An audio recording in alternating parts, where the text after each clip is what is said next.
Noong nakaraang Marso 30, isang kakaibang balita ang yumanig sa mundo ng social media. Ang official X.com account ng KitKat Nestle ay naglabas ng isang pahayag na tila hindi kapanipaniwala. Mayroong 12 tonelada ng KitKat ang ninakaw habang ito ay nasa transit mula Central Italy papuntang Poland. Sa unang tingin ang publiko pati na ang mga malalaking kumpanya ay nagduda. Inakala ng lahat na ito isa lamang marketing stunt, isang paraan para mag-trend at pag-usapan. Sumabay pa ang ibang mga kilalang brand sa pakikipag-asaran sa KitKat, gumawa ng sarili nilang mga bersyon ng post at pinagtawanan ang tila imposibleng nakawan. Ngunit ang tawanan ay agad na napalitan ng seryosong katahimikan nang maglabas ang KitKat ng isang follow-up post. Hindi sila nagbibiro. Naglabas sila ng isang digital tracker para sa mga nawawalang tsokolate at nanawagan sa publiko para sa anumang impormasyon. Ngunit ano nga ba ang espesyal sa kargamentong ito? Bakit gagawa ng ganito kalaking operasyon ang mga magnanakaw para lamang sa tsokolate?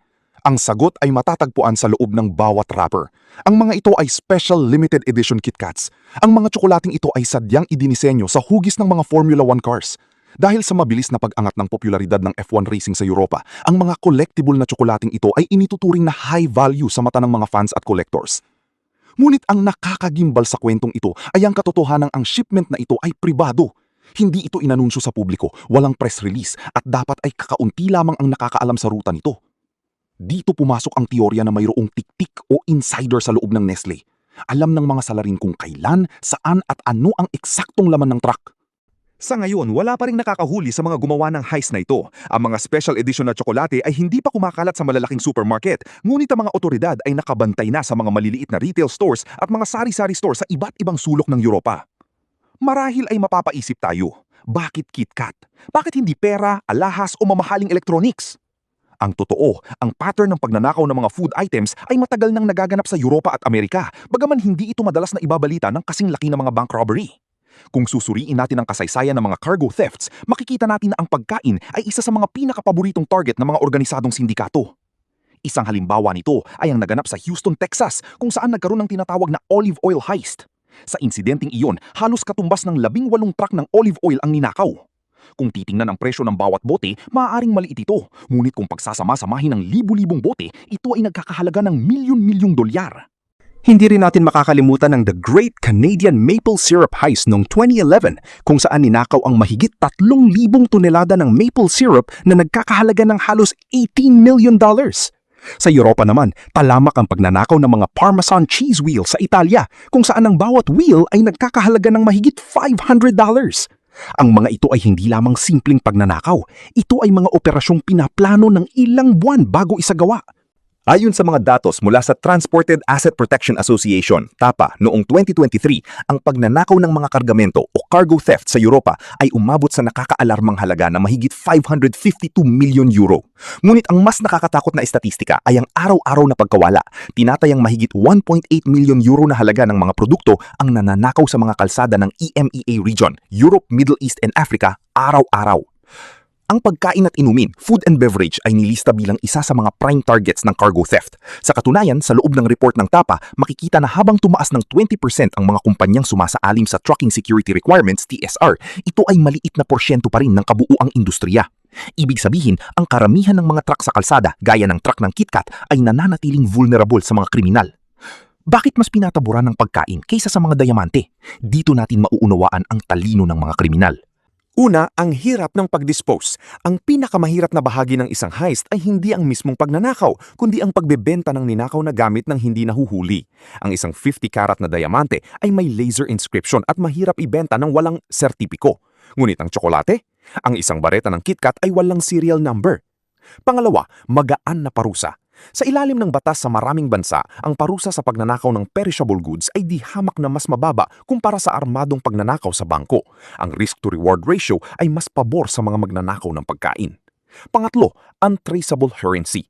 Ang pagkain ay parang cash, lahat ng tao ay kailangan nito at sa sandaling makain na ang ebidensya, wala nang bakas na may iwan. Dito tayo papasok sa mas malalim na bahagi ng krimen, ang gray market economy. Ano nga ba ito?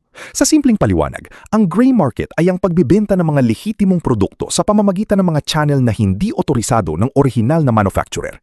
Hindi ito black market na nagbibenta ng mga illegal na droga o baril. Sa halip, ito ay pagbibenta ng mga tunay na produkto, gaya ng KitKat, ngunit sa paraang nakakalusot sa buwis at kontrol ng kumpanya. Sa kaso ng 12 tonelada ng KitKat, hindi ito ibibenta ng mafia sa madilim na eskinita. Sa halip, ang mga nakaw na tsokolate ay papasok sa isang komplikadong supply chain.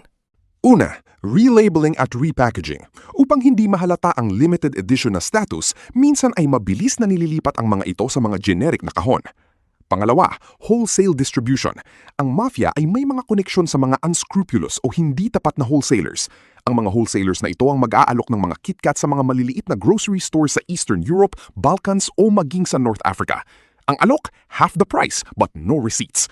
Pangatlo, the power of discount. Dahil sa krisis sa ekonomiya at inflasyon, ang mga maliliit na tindera ay gutom sa murang produkto. Kapag ang isang 12-ton shipment ay naibenta sa kalahating presyo, mabilis itong nauubos.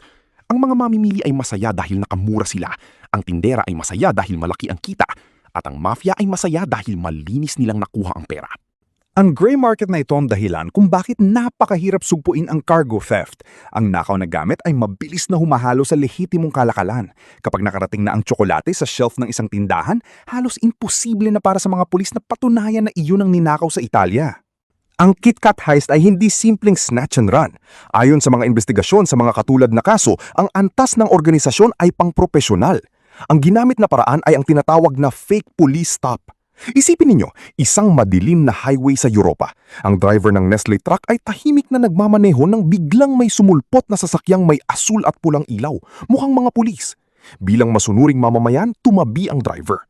Ngunit pagbaba niya, hindi lisensya ang hiningi sa kanya, kundi agad siyang pinusasan at tinakpan ng mga mata. Dinala ang driver sa ibang lugar at iniwan doon, habang ang truck ng KitKat ay mabilis na dinala sa isang blind spot o bodega kung saan walang CCTV at walang GPS signal. Doon, mabilis na inilipat ang mga special edition KitKat sa ibang mga van o truck na walang marka. Ang buong operasyon ay maaaring natapos sa loob lamang ng wala pang isang oras. Ang ganitong antas ng bilis at koordinasyon ay hindi gawa ng mga ordinaryong magnanakaw lamang. Ito ay bunga ng masusing surveillance at impormasyon mula sa loob. Bagaman wala pang opisyal na pahayag ang mga pulis sa Italia o ang Interpol, maraming mga eksperto sa krimen ang naniniwala na ito ay gawa ng agromafia. Ang agromafia ay ang sangay ng organisadong krimen sa Europa, partikular sa Italia, na nakatutok sa kontrol ng supply chain ng pagkain. Tinatayang kumikita ang agromafia ng mahigit 25 billion euro kada taon. Bakit ang mafia? Dahil sila lamang ang mayroong una, logistical pipeline. Mayroon na silang mga front companies, mga lehitimong tracking businesses na ginagamit para itago ang kanilang mga iligal na operasyon. Pangalawa, the black market network. Mayroon na silang mga koneksyon sa mga wholesaler at retailer na handang bumili ng mga produkto under the table. Pangatlo, the inside man. Ang mafia ay may mahabang kamay. Hindi malayong mayroon silang tauhan na nagtatrabaho mismo sa loob ng mga warehouse ng Nestle o sa mga logistics partner nito. Ang impormasyon sa bawat shipment ay ibinebenta sa pinakamataas na bidder. Sa kaso ng KitKat, ang mafia ay hindi lang basta nagnakaw ng tsokolate. Nagnakaw sila ng isang produktong alam nilang may mataas na demand ngunit mahirap i-trace. Literal na kinakain ng publiko ang ebidensya ng krimen. Dito natin dapat makita ang realidad ng modernong kriminalidad. Madalas tayong namamangha sa mga pelikula tungkol sa pagnanakaw ng mga ginto at dayamante. Ngunit ang tunay na genius ay ang mga magnanakaw na tumitira sa mga produktong ginagamit natin araw-araw. Sa kasalukuyan, malaking tsansa na naikalat na ng mafia ang mga KitKat na ito sa pamamagitan ng nasabing gray market. Maaring may mga bata o matanda na sa Europa ang kasalukuyang nag-e-enjoy sa tamis ng F1 car-shaped KitKat. Hindi alam na ang hawak nila ay bahagi ng isang bilyong-bilyong dolar na iligal na industriya. Ang mga salarin naman ay maaaring nasa kanilang mga hideout na. Pinaplano na ang kanilang susunod na heist. Marahil ay gatas naman, o kape, o kaya ay iba pang mas low-profile targets. Ito ang patunay na ang pinakahenyong heist ay hindi yung pagnanakaw ng mga bagay na mahirap itago at mainit sa mata ng batas. Ang tunay na masterstroke ay ang pagnanakaw ng mga pang-araw-araw na food and beverage items. Dahil sa huli, ang pinakamagaling na magnanakaw ay ang magnanakaw na hindi mo iisiping magnanakaw sa iyo. Ang 12-ton KitKat heist ay hindi lamang isang kwento ng nawawalang tsokolate. Ito ay isang bintana sa isang mas malaki at mas madilim na mundo ng supply chain crime at ang matalinong paggamit ng gray market economy. Ito ay paalala na sa likod ng bawat produkto na binibili natin, mayroon isang komplikadong sistema na pwedeng pasukin ng mga organisadong sindikato. Habang hinihintay natin ang mga susunod na ulat mula sa mga otoridad, mananatili ang tanong sa ating mga isipan. Sa susunod na bumili ka ng iyong paboritong merienda na nakadiskwento, sigurado ka bang galing ito sa isang lehitimong truck o baka naman bahagi ka na rin ng isang nakaw na matamis na nakaraan? Kung nag-enjoy kayo sa video na ito at marami kayong natutunan, huwag kalimutang pindutin ang like button at mag-subscribe sa ating channel. Marami pa tayong gagawing mga deep dive at kwentong gaya nito sa mga susunod na araw. Maraming salamat sa panunood at hanggang sa muli, paalam!